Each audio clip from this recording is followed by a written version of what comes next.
At mula nung napansin ko siya, nanakaw na agad ng babaeng yun ang wallet ko. Ganun siya kabilis, kaibigan. Yan ang nangyayari sa lalaking umiibig.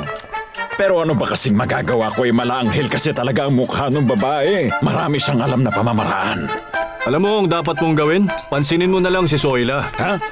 Alam mo naman na patay sa'yo yung babaeng yun. Ayoko, tumigil ka nga dyan. Kay Zoila, hindi ako ginaganahan kahit magbaligtarin pa ang mundo. Tingin ko marami ka lang hinahanap, kaibigan. Hindi naman sa ganon. Basta yung mga nasa edad na 20 anyos. Doon ako ginaganahan. At napupukaw ang atensyon ko. Hindi po. Dapat ikaw rin maging ganito dahil wala ka ng asawa. Puro na lang mariachi ang kinakausap mo, kaibigan. Uy, ano ka ba naman? Huwag ka naman ganun. Kumain ka na. Sinarapan ko yung nilagang kambing. Congratulations. Masaya akong sineselebrate niyong pang-apat na buwan ng engagement niyo. Di ba? Ayaw mo pang maniwalang mahal ko talaga siya eh. Bakit, Fernando Jose? Ayaw mo ako para sa kaibigan mo? Ang totoo, nung una akala ko niloloko niya lang ako dahil magkaibigan kayo ni Rosalinda, hindi ba? Pero hindi naman pala ganun. Kaya naman, congratulations.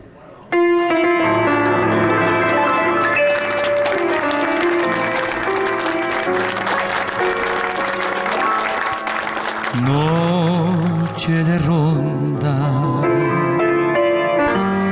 qué triste pasa,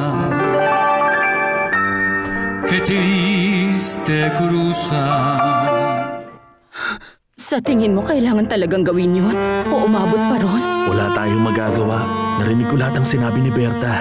At binabalaan kitang pwede siyang maging problema. Dahil sa sinabi mong yan, siguro si Berta meron kasabwat at silang dalawa. Binablockmail ako para makakuha ng pera, Beto. Oh, di ba? Ikaw mismo ang nakaisip niyan. Paano na to? Sabi ko, di ba? Akong bahala sa lahat basta magtiwala ka. Meron akong magandang solusyon para kay Berta. Para lubayan ka niya.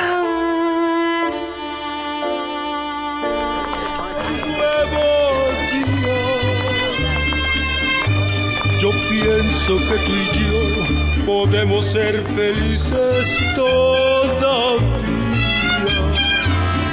Si nos deja, buscamos un rincón cerca del cielo. Si nos deja. Bakit po, Mama? Masakit ang ulo ko.